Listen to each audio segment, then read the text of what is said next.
Au fil des années, l'avenir de la guerre est passé de la force brute à une destruction calculée à grande vitesse. Alors que les États-Unis restent au sommet de la hiérarchie militaire mondiale, la Chine a, sans relâche, développé des missiles hypersoniques, risquant potentiellement de surpasser la technologie de missiles américaine. Cependant, la nouvelle technologie suédoise de chasseurs à laser a été présentée comme une riposte aux missiles chinois. Les États-Unis envisageraient-ils de collaborer avec la Suède? Et comment cette nouvelle technologie affecte-t-elle l'avenir de la guerre moderne? Rejoignez-nous alors que nous parlons du chasseur à laser suédois capable de détruire la flotte aérienne chinoise en un temps record de 15 secondes. La guerre géopolitique entre la Chine et Taïwan a toujours été un sujet de discorde entre la Chine et les États-Unis. Bien que les États-Unis aient souvent montré leur soutien et reconnu la philosophie d'une seule Chine, ils ont également armé la faction pro-Taïwan en Chine avec des armes de guerre cruciales, y compris certaines des plus grandes menaces aériennes américaines. La logique de la Chine pour combattre le statut d'État indépendant de Taïwan est presque identique à celle du Kremlin dans sa décision de combattre l'Ukraine avec acharnement. Les deux pays veulent simplement contrôler l'autre, car ils estiment qu'il s'est détaché de ses racines pour se tourner vers l'Occident.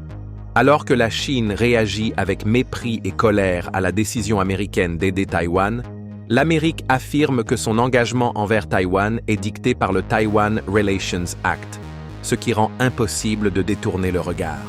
Cependant, Pékin reste impassible face à la décision des États-Unis d'aider Taïwan, convaincu que Taïwan reste une nation arrachée de force à la Chine et qu'elle sera reprise, soit par la diplomatie, soit par la force. Les États-Unis et la Chine, deux puissances militaires dotées d'une force immense et conscientes de leur capacité de destruction mutuelle assurée, ont évité d'aggraver leurs relations au point de déclencher une guerre totale. Cela ne les a cependant pas empêchés de démontrer leur puissance militaire, se rappelant mutuellement de quoi chacun est capable en matière de guerre et de technologie aéronautique. Pour donner un peu de contexte, les détroits de Taïwan ont été fortement patrouillés par l'armée américaine, avec des rapports faisant état de la présence de navires de guerre, ce qui a conduit à des affrontements fréquents avec la marine de l'Armée populaire de libération, souvent appelée PLAN. La Chine a vu cela comme une tentative délibérée des États-Unis de montrer leur force militaire. Elle a donc répondu de la même manière, en testant des missiles hypersoniques, des capacités de cyberguerre, des véhicules de combat pilotés par intelligence artificielle et des systèmes électroniques capables de brouiller les signaux de la technologie aérienne ennemie. L'Amérique a immédiatement pris conscience du niveau atteint par l'armée chinoise et de la menace réelle qu'elle représentait pour sa propre force aérienne. Bien que les États-Unis aient été témoins de cette démonstration de force, ils sont restés imperturbables et ont choisi de poursuivre leur stratégie, maintenir Taïwan lourdement armé, tout en continuant de reconnaître la philosophie d'une seule Chine. Les actions et les contributions des États-Unis envers Taïwan auraient, selon des rapports, tendu davantage leurs relations avec la Chine, qui a désormais décidé de moderniser et d'étendre sa puissance militaire. Selon le président chinois Xi Jinping, l'objectif global du Parti communiste chinois est d'atteindre le grand renouveau de la nation chinoise, ce qui inclut devenir une puissance hégémonique mondiale et tenir l'influence occidentale, en particulier celle des États-Unis, aussi loin que possible des nations indo-pacifiques. Les ambitions de la Chine restent claires: intégrer Hong Kong et Macao, et obtenir un contrôle total sur Taïwan. Pour parvenir à l'hégémonie, elle a compris l'importance de disposer de forces indomptables sur terre et dans les airs. Dans une tentative de modernisation de l'armée populaire de libération, la Chine a mis en place un système intensif et étendu d'A, 2 par A, D, anti-accès, déni de zone, autour des mers de Chine orientale et méridionale. Ce mouvement a été soigneusement calculé pour interdire l'accès aérien autour des frontières chinoises aux influences occidentales comme les États-Unis, les forçant ainsi à se retirer. Pour les États-Unis, cette stratégie a semblé être une tentative délibérée d'empêcher l'aide étrangère destinée à Taïwan, car la Chine préparait potentiellement une invasion et une capture. Dans le cadre de son programme A2 par AD, Pékin a continuellement investi dans la création de missiles hypersoniques comme le DF-17. tandis que la Chine consacrait d'énormes ressources à développer des missiles capables de dépasser la vitesse du son, atteignant Mach 6, la réponse des États-Unis fut la création d'armes à énergie dirigée, aussi appelées DEW, Directed Energy Weapons. Les armes à énergie dirigée représentent la pointe de la technologie militaire de nouvelle génération. Ces systèmes militaires avancés utilisent des lasers, des micro-ondes ou des faisceaux de particules, qui sont focalisés sur leur cible pendant plusieurs minutes avant que leurs effets dévastateurs ne se manifestent. Alors que le monde aéronautique estime que les États-Unis sont encore à plusieurs décennies de créer des armes laser voyageant à vitesse hypersonique, un porte-parole de l'armée a révélé que ces armes laser sont déjà utilisées en situation de combat réel. Mais comment fonctionnent-elles exactement? Les armes laser fonctionnent en convertissant l'énergie électrique en un flux intense de photons qui, concentré à travers un directeur de faisceau, peut brûler divers matériaux, comme par exemple la structure en fibre de carbone d'un drone, la coque d'une roquette ou d'un mortier, ou encore la coque d'un petit bateau. En avril 2024, l'armée a officiellement déployé une paire de lasers à haute énergie palettisés de 20 kW, appelés PHL, dans un lieu non divulgué à l'étranger. Cependant, des rapports suggèrent qu'ils se sont révélés efficaces contre les drones, les abattant facilement du ciel. Les lasers à haute énergie palettisés ont été créés comme arme de défense contre les drones et devaient être testés à cette fin. Le laser à haute énergie palettisé n'est pas le premier système de laser à haute énergie à être utilisé à l'étranger par les troupes américaines en zone de combat. Mais son déploiement actuel comme solution de défense aérienne pour l'armée représente un tournant décisif dans l'histoire des armes à énergie dirigées du service. Et cela après de nombreuses années avant qu'il ne soit réellement engagé au combat. Cependant, voir la Chine améliorer continuellement son armée avec des armes de nouvelle génération a créé un besoin urgent d'avancer rapidement afin de ne pas se laisser distancer. Bien que les États-Unis semblent avoir trouvé une voie pour établir une arme laser de pointe, le Pentagone reste divisé sur le budget alloué à la sécurité et au développement d'une arme qui n'inspire pas encore une pleine confiance. Alors que la politique et la diplomatie ont maintenu un budget serré, la Chine a continué à perfectionner ses missiles hypersoniques, poussant les États-Unis à explorer de nouvelles alternatives, comme une éventuelle collaboration avec la Suède. La Suède est souvent considérée comme un pôle technologique et social de pointe, et aussi comme une terre de géants, avec ses hautes montagnes et sa population élancée. Cependant, le monde semble négliger ses contributions au secteur aéronautique, mais pas les États-Unis.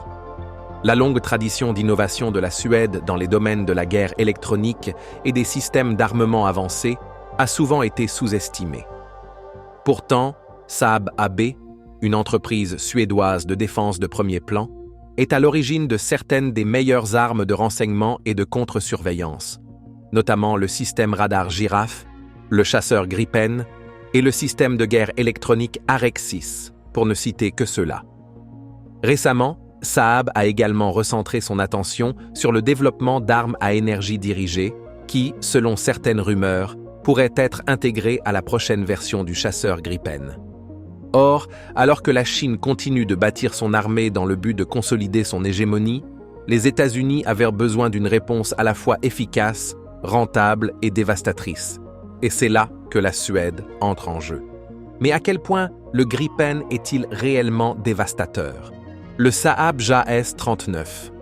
Gripen est un avion de chasse monomoteur supersonique polyvalent, conçu comme une plateforme aérienne légère et agile, avec une avionique avancée et hautement adaptable.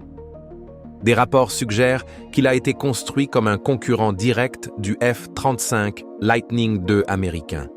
Ce dernier, grâce à ses capacités furtives combinées à une charge utile importante, s'est imposé comme une force majeure dans l'aviation militaire mondiale, au point que plusieurs grandes puissances sont prêtes à y investir massivement.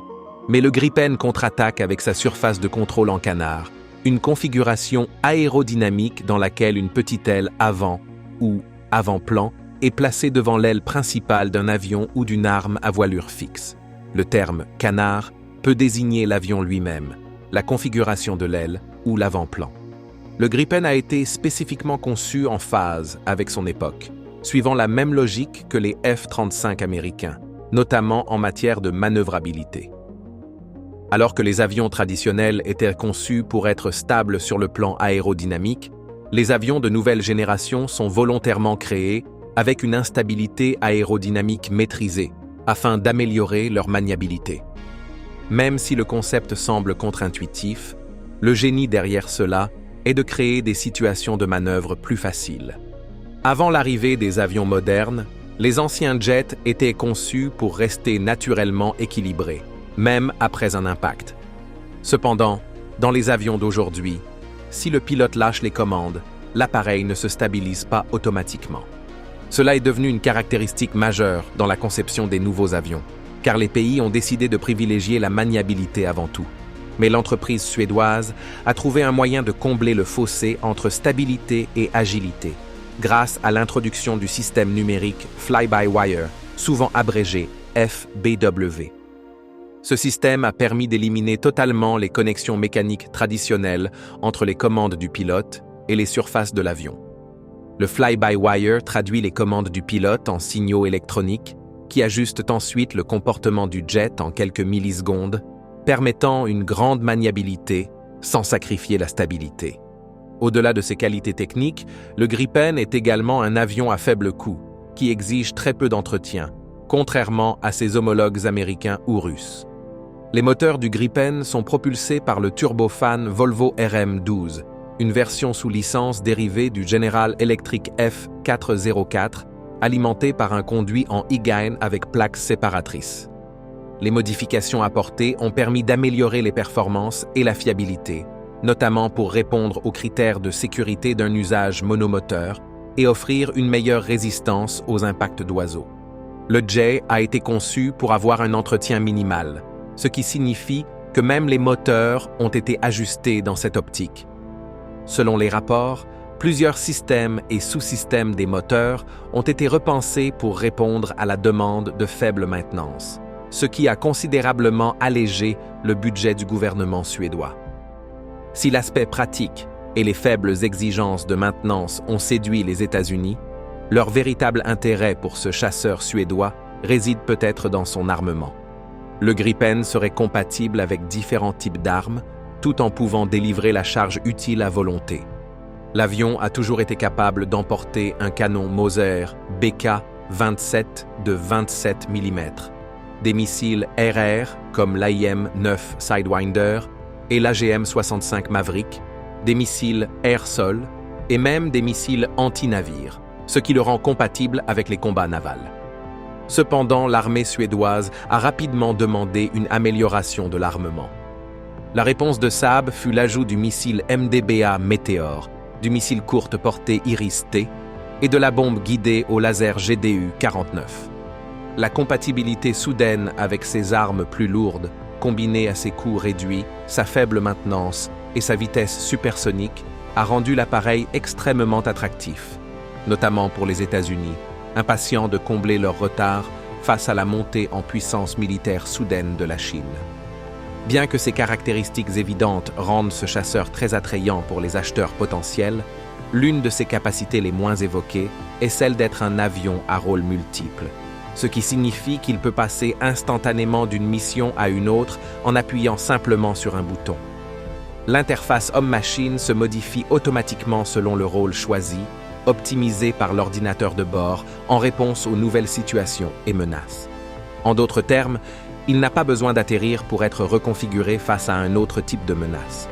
Pour donner un peu de contexte, les anciens avions capables de remplir plusieurs rôles, attaques au sol, combats aériens ou missions navales, devaient être posés au sol et rééquipés par une équipe technique pour faire face à la nouvelle menace. Un exemple parfait est le F-4 Phantom II. Si le Phantom était armé pour le combat aérien et que sa mission changeait soudainement en attaque au sol, il devait retourner à la base, où il était ensuite rééquipé avec les armes appropriées, perdant ainsi du temps et parfois la bataille. Mais dans le cas du Gripen, un simple clic sur un bouton suffit pour passer du rôle d'attaque aérienne à celui de duel au sol.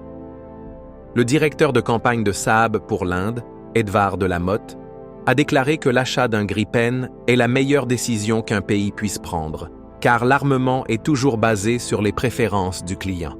Ainsi, si le client souhaite que les armes de l'avion soient importées d'Inde, d'Australie ou des États-Unis, cela peut être arrangé. Pour les États-Unis, c'était une excellente nouvelle. Cela signifiait qu'ils pouvaient construire leurs propres armes laser, les intégrer à un chasseur rentable et potentiellement détruire un DF-17 chinois en 15 secondes ou moins. Mais pourquoi les États-Unis sont-ils autant préoccupés par le DF-17 ? Peu de pays dans le monde peuvent rivaliser avec la technologie militaire chinoise. Il n'est donc pas surprenant que cette technologie inquiète une superpuissance comme les États-Unis. Alors que la prise de contrôle de Taïwan reste un objectif majeur de la Chine, cette dernière a décidé de renforcer sa position militaire en anticipation des réactions de l'Occident à toute tentative d'expansion hégémonique dans les pays voisins. Le DF-17 a été le véritable bouleversement stratégique, un système chinois de portée moyenne équipé d'un véhicule planeur hypersonique. Dans l'histoire, construire un empire a toujours impliqué diplomatie et puissance militaire.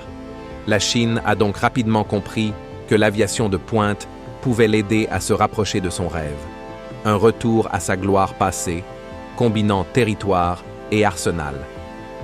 Selon les rapports, l'Armée populaire de libération a conçu cette technologie pour contourner les défenses antimissiles adverses et pour développer une capacité de frappe rapide, longue portée et ultra précise, laissant à l'ennemi très peu de temps pour réagir. Imaginez une arme qui voyage à plus de 7400 km/h, capable d'échapper à toutes les contre-mesures anti-aériennes en effectuant des manœuvres à Mach 6, tout en prenant de l'altitude. C'est véritablement le missile parfait.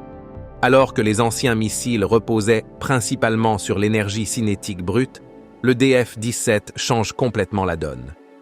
Le DF-17 a été confié au 10e Institut de recherche de Chine, également appelé Institut de recherche sur les véhicules de vol en espace proche.